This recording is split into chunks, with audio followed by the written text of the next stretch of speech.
தமிழ் சினிமாவில் இப்போது பரபரப்பாக பேசப்படும் ஒரு தகவல், தனுஷின் வாண்டர்பார் பிலிம்ஸ் தயாரிப்பில் அஜித் குமார் நடிக்கிறார் என்பதுதான்.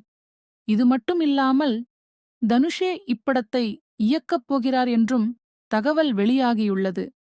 மேலும் இசையமைப்பாளராக அனிருத் ரவிச்சந்தர் இருப்பார் என்பதும் ரசிகர்களுக்கு செம எக்ஸைட்மெண்ட் கொடுத்திருக்கிறது.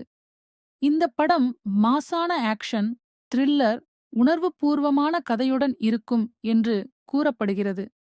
தனுஷ் இயக்கும் ஸ்டைல் மற்றும் அஜித்தின் மாஸான ஸ்கிரீன் பிரசன்ஸ் இணைந்தால் ரசிகர்களுக்கு ஒரு வித்தியாசமான அனுபவம் கிடைக்கும் என்பதில் எந்த சந்தேகமும் இல்லை.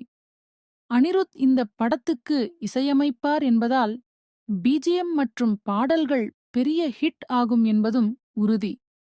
படத்தின் அதிகாரப்பூர்வ அறிவிப்பு இன்னும் வரவில்லை. ஆனால் இந்த தகவல்கள் ரசிகர்களை இன்னும் அதிக ஆவலுக்கு உள்ளாக்கியுள்ளன. இப்படம் உறுதியானதுமே தமிழ் சினிமா இன்னும் ஒரு பிரம்மாண்ட கூட்டணியை சந்திக்கப் போகிறது.